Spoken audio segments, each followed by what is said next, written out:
Okay, so if you want some stuff that includes the words agile or scrum or sprint or whatever the heck all that weird confusing stuff is, this video might not be exactly what you're looking for. I've specifically only got experience managing myself, and all those fancy project planning techniques feel a bit awkward and annoying to use if I'm just on my own.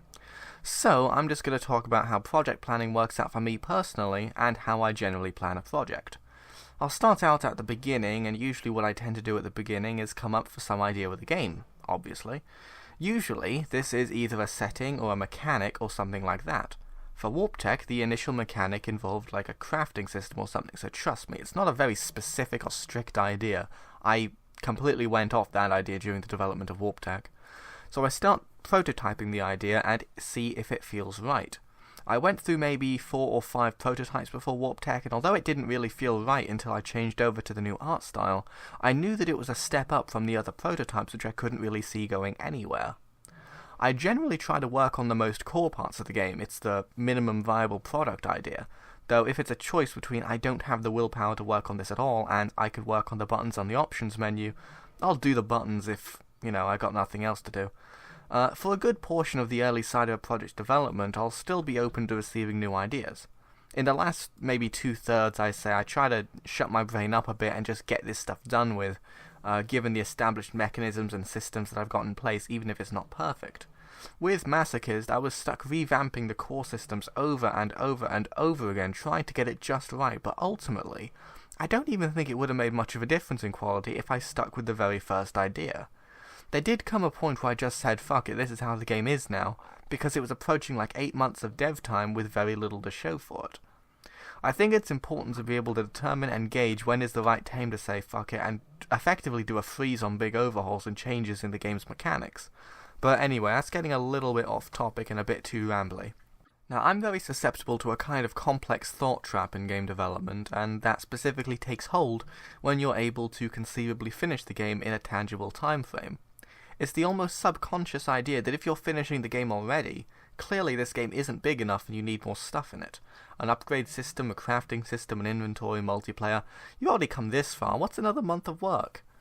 In reality, this is just your mind trying to cling to the idea that you can't release the game until you're really, really proud of it.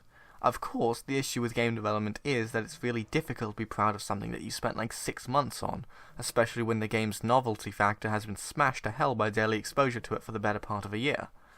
It is very unlikely that you'll ever be enamored with the novelty of your own game, and you'll never appreciate it in quite the same way that the people who play your game will.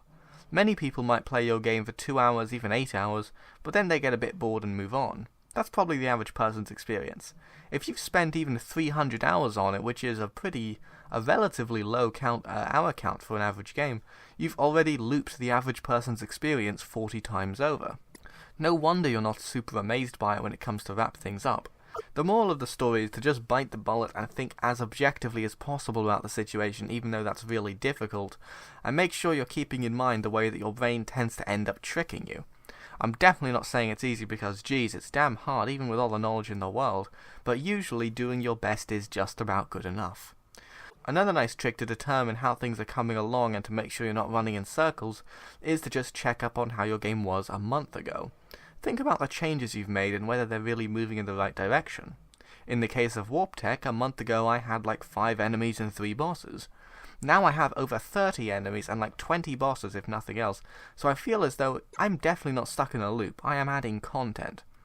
Anyway, this got really rambly. What the hell was this video about? Project planning? Sorry guys.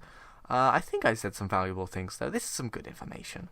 I hope you enjoyed. Thanks for watching and stay tuned for more videos about game development that potentially disappoint everybody who is pulling their hair out trying to work out how to use Agile in a team environment. Goodbye. Alright, so because I can't remember to self-promote to save my life, I have to add this bit on the end separately, so feel free to like the video, subscribe to the channel, or leave a comment. Do all that stuff that's good for the YouTube algorithms and by extension me. Also, I have a Patreon, so you can get beta copies of Warp Tech for only $1 a month if you so desire.